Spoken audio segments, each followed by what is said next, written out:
Right. and that was it. So, because Okay, they're so not following they're anything. trying to they're trying to well, once you get your appeal, your advisor, you can you can clarify that with them, and then hopefully, as I said, I if you wanted to schedule something right away, I mean, I could schedule you something right now for June, no problem. Yeah, I need, like, I'm confused, I guess, as to why I'm waiting for an appeal, why I'm appealing a medication that's already been approved, I Right. guess, and a tribunal that's already gone through and been successful because I helped them. Yeah. Like, you know what I mean? That's where my confusion is, because once the precedent is set and once things are done, then that's how things move. But I can't get them to look at that decision, nor can I get them to follow what decisions have already been made. Right. Like, as far as like like a perfect example, like the meal replacements that I was awarded in 2014 or 2015, Right. because they had the word liquid.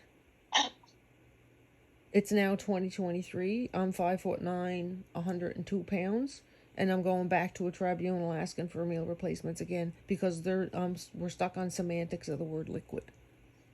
Right. Yeah, that's what, and this is wasting my time. Yeah. It's wasting your time. It's wasting a lot of money, and it's Yeah. tying up a system that should be used for things it should be used for, like denials of benefits and all that it was originally set up for. That's Yeah. why I'm confused, I guess. Like, Yeah. why do the doctors in the community, why do their opinions not matter? Yeah. You know that's not a question I can answer, Oh no, I unfortunately. know. I'm part of the board, so No, my MLA is in the legislature right now. I'm watching her on yeah. TV asking that question. Right. Yep, she's asking that question right now as I'm looking at her. It's just ironic how this phone call worked out, but I can't seem to get those answers to any questions. Like, we're in healthcare. We just came through a pandemic. Like, as a retired nurse, a disabled Yeah. retired nurse, we just came through a pandemic. Our healthcare system, like, as crumbling as it is right now, it Yeah. doesn't need the excess that workers' comp is dumping on it. Yeah. Because I know if I had got my $5,000 injections in 2010, I wouldn't cost the province 3.2 million if I live till I'm 65. But I Right. won't, so that's not even going to be an issue. But those are where my, like, the question I had for Mr. Pearson was basically, where do I go or who do I talk to when workers comp refuses to follow WCAT decisions? Yeah. I guess Well, is my question. yeah, and I mean, they're supposed to follow our decisions, They're not. and that's why I wondered if maybe if you talk to the Workers Advisor Program, maybe whoever gets assigned to your claim could give them, maybe the case manager's manager or their area supervisor or something like that, and I've already call. gone to those right now. I'm dealing with Lisa McCauley, and she's a director. Okay. That's who they've sent to deal with me at Right. this point, and her background is commerce, and I'm talking to her about medical stuff, and she has no clue what I'm talking about. But all Right. she knows is that I don't have what my doctors say I have. Right. Like, those are where my questions are, and but no one can seem to answer those. And I'm not being like an arse, like, you know what I mean. Like, I legitimately need the answers to those questions, because as a nurse that makes no sense to me. Like, if I'm going to get a colonoscopy, I'm not going to go to my accountant or my mechanic, Yeah. but apparently they would. Like, it's just mind blowing at this point. And if I had known I could have sped up the process, I wouldn't have filed for bankruptcy to pay for my medication. I wouldn't have sold my house and moved back to Cape Breton. Right. Like, that's what this has cost me.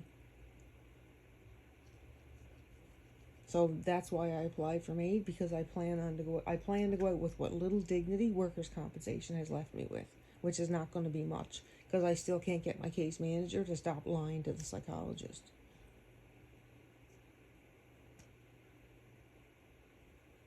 They all have degrees in gaslighting, and that's about it. Right. So if you could move some of them up, that would be great, because I'm starving to death and we can't get my pain under control, and now I'm an opioid addict. Well, I mean, if you wanted to schedule things today, we could schedule them. But if you want the Workers Advisor Program, I have to go to through. you, Yeah.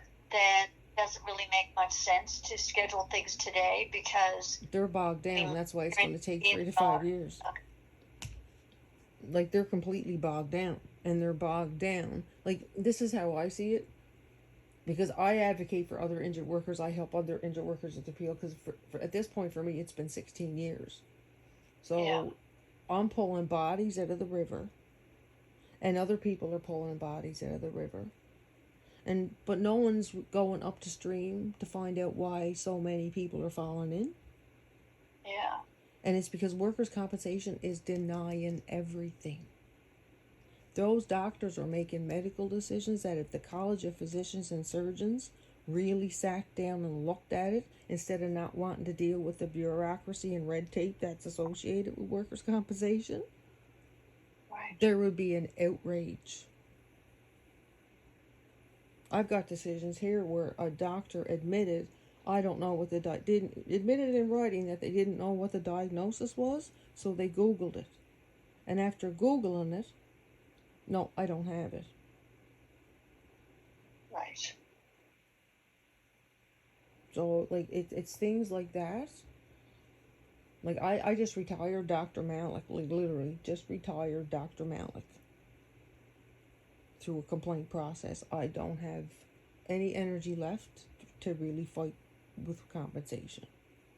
I was denied a cannabis increase. I now have emphysema from smoking cannabis because I was not given the full prescription to ingest it like I was before. Right. So, like, everything's just pretty much falling apart at this point. And going through the WCAT process, that's going to take 3 to 5 years because they're overrun with the denials from workers' comp. I mean, at a 72% turnover rate at the tribunal level, like, one side can look at that as a great success. Like, yeah, we overturned 72% of all the claims, like all the tribunals that came through, all the appeals. But looking at the other side, that's a lot of money down the toilet, and a lot of people's that's an epic fail on the other side. Yeah. Just to kind of clarify though, Melissa, like I said, I can give you a WCAT decision, a hearing, June forward. So if you wanted it in June, July, August, like, you don't have to wait 3 or 5 years to get a hearing date. It'll be just more like if the Workers Advisor Program is going to represent you, whether they think that they, would be helpful for your claim to have some additional medical reports or something like that, and that's something that the two of you can decide on. Most of the medical reports are already there. They're just not. They're ignoring them. They're ignoring them. They have 2 reports in the last 8 years that they're willing to die on that hill. And one of the doctors, he got me mixed up with somebody else. Half the information in that report is not even about me. Right. So, like, I can get all the dates so the cows come home. It's not going to change anything in their eyes because they've dug themselves so far into a hole, at least in my situation, and I know of a couple of others in particular, that they know they made a mistake and they will die before they admit it, or hope that we do in the process, and that's what's going to happen. Right. So my only 2 options are to wait to 3 to 5 years if I don't have the mental capacity as an injured worker after dealing with comp for 16 years, after being gaslit and beat into the ground. I've got chronic pain that's not being addressed. So if I can't do this, if I don't have the mental faculties to take this on, then I got to wait 3 to 5 years. But if I want to represent myself, I can get a date. in probably June or July. Like Um, that doesn't make any sense to me. I'm sorry. I'm not sure that those are the two options. I mean, the 3 to 5 years. I mean, I can give you a date for June or July, whether you're on your own or whether you're represented by the Workers Advisor Program. I mean, the date has nothing to do with whether you're represented or not. I can just give, I mean, we have dates available going from June forward. So, but I guess all I'm saying is that you're going to have to talk to whoever your advisor is to figure out between the two of you what you think the best way to prepare, for a hearing is, and whether or not you need to get additional medical or whether you're ready to go now. And if you talk to if you get your representative assigned to you, and the two of you decide, okay, let's go ahead now, then I can give you a date. Now, I'm not quite sure how the charter argument's going to fit in, because if you want to make a charter argument, I sent you the link with the information that's there. And like, once you talk to your representative, if they decide they want to make that for you, that does increase the number of players that are involved potentially, because that includes both attorney generals, and that sometimes it does take a bit longer to schedule when you have more people, not because we don't have the dates, but because with more people, then you have to have, more people available on certain dates, and sometimes it takes longer to come up with a date that works for everybody's schedule. I had to wait 3 years for a doctor's report. Right. I did. I had to wait 3 years for a doctor's report. And at this point, I'm waiting 9 months. 9 months for a decision in writing for my case manager. That's how long it took me to get that decision in writing from my case manager. It was 9 months. And that was after my WCAT lawyer sent her a letter telling her to do it. So I guess my question is, who is flying that plane? Yeah. Because no one seems to be accountable to anybody or anything.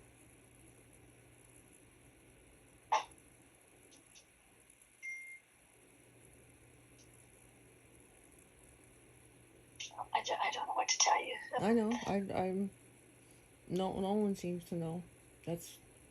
But like, my question to David was just, if they're not following WCAT decisions,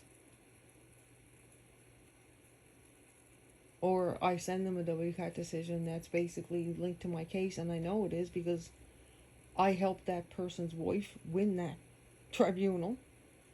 Yeah. And all I hear is crickets. Well, I would have told you, as I said, to speak to their supervisor, but I mean, if you're already talking to Lisa McCauley, that's the only person I can think. Lisa McCauley's well aware of what's going on, and so was Deanna Harnish. Right. Tim McGinnis was well aware of what was going on before he left too. Yeah. Like, that's what I mean. It's kind of like the church. When something bad happens, nothing happens. They just move them somewhere else. So that's why I gave it to my MLA. Maybe the labor minister might have some answers. I'm not holding my breath.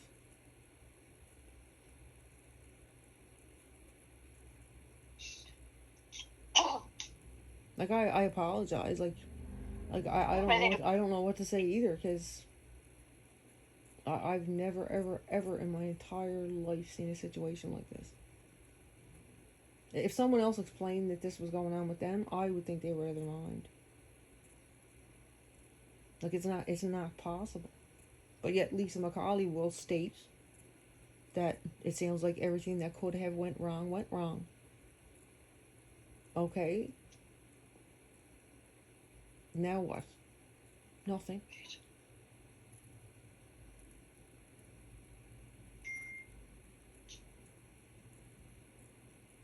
Well, in terms of your appeals here, is there anything we can do?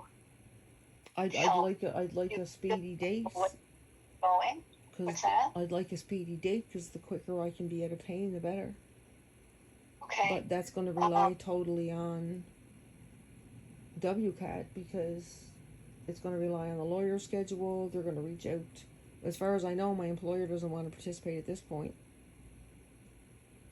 So it's going to completely rely on what they want to do. Yeah. And their schedule. Yeah. And I know they're busy. Yeah. Normally, what I do in a situation like this, where somebody has already reached out to the Workers Advisor Program, I just put their appeal on hold for probably about six to 8 weeks, depending if they have contacted them already or not, just to give chance for the worker and the Workers Advisor Program to connect and to work things out. And then usually the Workers Advisor Program, if they're going to represent, will send me a letter, and then we move on from there. And if they don't send me a letter, that's when I touch base with the worker and see what they want to do with their appeal. Does that sound fine to you? Is that how you want to do things, or did you want to do something different? Like I've contacted WCAT. I hadn't gotten a response back. I've contacted WCAT about them not following through on things. I've never gotten a response back. I am with WCAT. Well, I've been calling I've been calling WCAT. I've been calling WCAT. But I'm with WCAT. I'm with the tribunal. I'm the registrar here. Mhm. Like I've already I've contacted them about timing and who do I contact if they're not following the WCAT decisions? Like, you know what I mean? Right. Like I contacted them and I'm like, okay, well, this decision's already been, like, you know what I mean? Like, but there's no return call. You have a call from me and an email from me. Oh yeah, but yeah, I know, but I've been calling the workers advisors. I'm sorry, workers advisors. Yes, since the beginning of time, it feels like. But like I've been contacting workers advisors about, okay, who do I contact if WCAT doesn't, or if workers comp doesn't follow the WCAT decisions? Like, you know what I mean? Like I've gone, because that's how we like at work. We went. You don't just go to your boss yelling. You go to levels, and that's what I've done. Yeah. And then I just get knocked back down to my case manager level again. And my case manager is beyond. And that's the most polite word I can find for her. Right. Like when I told her I applied for aid, she said respectfully, this has nothing to do with your claims. Right. I said, I'm sorry, but it has everything to do with my claims. Because I'm applying for chronic pain that's not being treated, and I'm applying for PTSD that's being denied. So, whatever you can do on your end, I would appreciate, because I'm tired. I'm really tired. Okay, well, unfortunately, all I can really do is either give you a date or just put the file on hold for a few weeks until you figure out what's happening with the Workers Advisor Program and whether they're going to represent you, and then I can follow up again after that. Is that good with you? Yeah, because I don't even know if they're going to represent me or not at this point. Okay. Like, that's what I mean. I haven't heard anything. Right. That's not unusual in the sense that they may not call you until it's been assigned to somebody to do the intake appointment.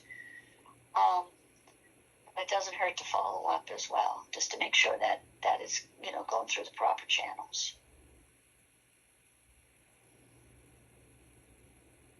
Okay, so that's what I'm going to do, Melissa. I'm going to send you a letter, and what the letter's going to say is that we're just going to put it on hold for, let's say, until early June. So that'll be about 6 weeks or so. But if you decide, if you talk to the Workers Advisor Program before then, and and they're not going to help you, and you want to go ahead, or you decide you don't care, you just want to go ahead and you want a date, then you just call me back, and we'll get a date set up for you. Okay? Okay. All right. Have you got a pen? And I'll give you my direct number. Yeah. Just 1 sec.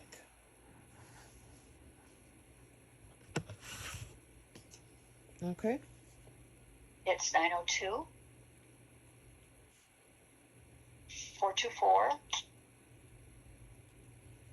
1802. Okay. Great. And give a little bit of thought about what you want to do with the charter challenge, because as I said, when I sent you that information, like maybe once you figure out what's happening with WAF, because that the charter challenge could result in additional delays. I can't say that it would or wouldn't, but it would mean that you'd have to file the notice with the Attorney General, the Attorney Generals, and then we'd have to see if they were going to participate or not. Yeah. But maybe the Workers Advisor Program can give you some advice about what to do with that one. Yeah, well, then they might decide not to, and in that case, I'm going to continue with it anyway, because I'm going to make sure this doesn't happen to anybody else. Right, okay. All right, that sounds good. So we got a plan, and I'll give you a call back. If I haven't heard from you, beginning of June, I'll give you a call back. But if you want to speak to me, if things change, you just give me a call. Okay, great. Okay, take care, Melissa. Thanks, Diane. You're welcome. Okay, Bye now. Bye-bye.